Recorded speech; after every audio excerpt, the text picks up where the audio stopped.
Hi நண்பர்களே, எல்லோருக்கும் வணக்கம். எல்லோரும் எப்படி இருக்கீங்க? நாங்கள் ரொம்ப நல்லா இருக்கோங்க. நீங்களும் நல்லா இருப்பீங்க நம்புகிறேன். இன்றைக்கி என்ன வீடியோனா, வடக்கன் ஸ்பெஷல் பாவ் பாஜி, மும்பை ஸ்பெஷல் பாவ் பாஜி எப்படி செய்யுதுன்னு பார்க்கலாங்களா? நான் கொஞ்சம் நமக்காக ஏற்ற மாதிரி மாற்றிருக்கிறேன். அவங்க எப்படி பண்ணுவாங்கங்கிறதையும் நான் உங்களுக்கு சொல்கிறேன். நீங்கள் பார்த்துக்கோங்க, செஞ்சு பாருங்கள். இதெல்லாம் தான் தேவையான காய்கறிகள். அது எல்லாத்தையும் ஒன்றா குக்கரில் போட்டு வேக வச்சிடலாம். பீட்ரூட் வந்து அரை பீட்ரூட் இருந்தால் போதும். இவ்வளோ காய்க்கும். ரொம்ப போட்டிங்கன்னா அது ஒரு மாதிரி கலர் கொடுக்கும். ஓகேங்களா?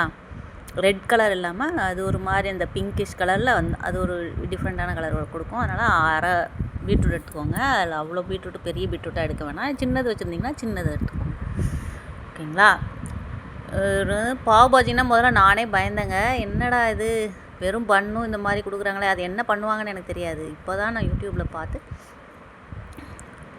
நானும் செஞ்சு பார்த்தேன். ரொம்ப நல்லா இருக்குது. எப்போவும் இட்லி தோசையே சாப்பிட்றதுக்கு நம்ம நார்த் சைடு உள்ள டிஷ்ஷஸும் செஞ்சு பார்க்கலாம். ஓகேங்களா?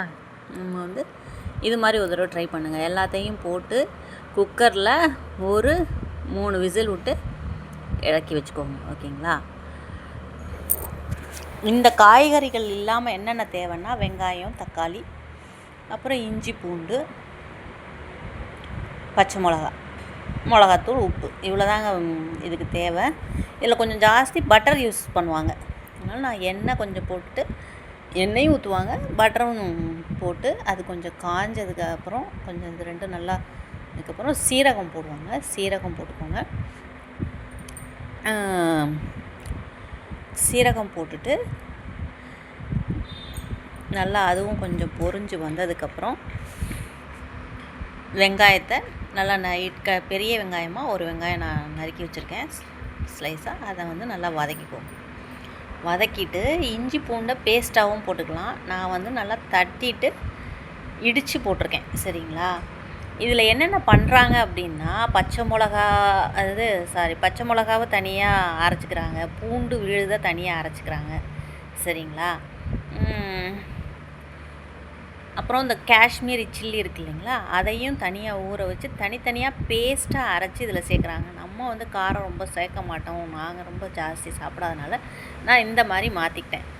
நீங்கள் அப்படி அந்த ஸ்டைலே பண்ணணும் அப்படின்னு நினச்சிங்கன்னா, இதெல்லாம் முன்னாடியே நீங்கள் விழுதை அரைச்சி வச்சுக்கோங்க. பச்சை மிளகா தனியாக விழுதை அரைச்சி வச்சுக்கோங்க, பூண்டு விழுது தனியாக அரைச்சி வச்சுக்கோங்க. காஷ்மீரி சில்லி போட்டிங்கன்னா கலர் நல்லா உங்களுக்கு வந்து நல்லா ரெட் கலரில் கொடுக்கும். சூப்பராக இருக்கும். இதுவே ரொம்ப நல்லா இருந்ததுங்க பார்க்குறதுக்கு. வேறு ஏன்னா நம்ம பீட்ரூட்டு இந்த கேரட்டு இதுலேயே நல்ல கலர் கொடுக்குது. அப்புறம் பாவ் பாஜி மசாலா வேறு இதில் சேர்க்க போகிறோம். நல்ல வாசமாக கமகமகமான்னு இருக்கும். ஓகே, இந்த மாதிரி தக்காளி வெங்காயம்லாம் போட்டு நல்லா வதக்குனதுக்கப்புறம், தக்காளி ரொம்ப போட தேவையில்ல, சின்ன தக்காளியாக ஒரு தக்காளி போட்டால் போதும், இவ்வளோ காய்க்கும்.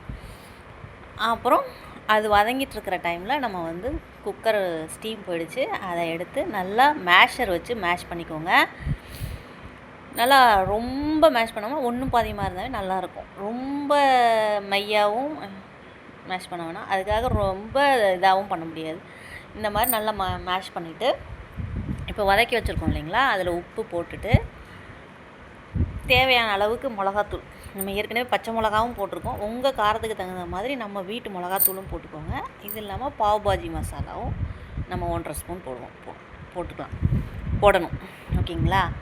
அந்த பாவ் பாஜி மசாலா சேர்த்தா தான் நல்ல வாசனையாக இருக்கும். அது தேவையான அளவு உங்களுக்கு குவான்டிட்டிக்கு தகுந்த மாதிரி போட்டுக்கோங்க. இதில் எல்லாமே கூட குறைச்சி உங்கள் இதுக்கு தகுந்த மாதிரி நீங்கள் போட்டுக்கோங்க. சரிங்களா?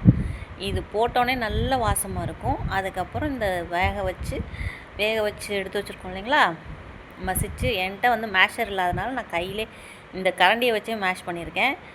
அதனால தான் ரொம்ப ஒன்றும் பாதியமாக இருக்குது. நீங்கள் மேஷர் வச்சுருந்தீங்கன்னா அதில் நல்லா மசிச்சுக்கோங்க.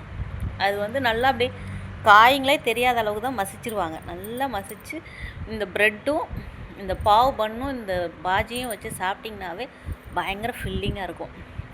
அதுதான் அவங்களுக்கு டிஃபன் மாதிரி நிறைய சாப்பிடுவாங்க.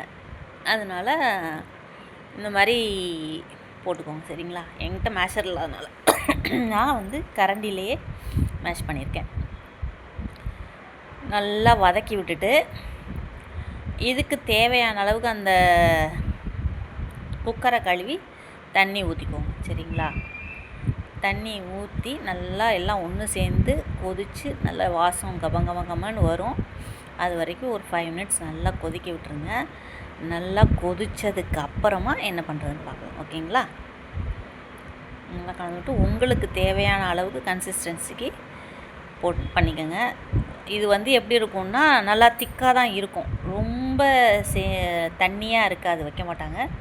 இந்த அளவுக்கு கெட்டியாக தான் இருக்கும். ஏன்னா நீங்கள் அந்த காயோடு தான் எடுத்து சாப்பிடணும். இந்த பசங்கள்லாம் சின்ன குழந்தைங்கள்லாம் காய் ரொம்ப எடுத்து அதை மென்று சாப்பிட மாட்டாங்க. அவங்களுக்கு இது நல்ல எந்தெந்த காய் நம்ம பசங்க சாப்பிடாதோ அதெல்லாம் தான் இதில் சேர்த்துருக்கோம் இல்லைங்களா?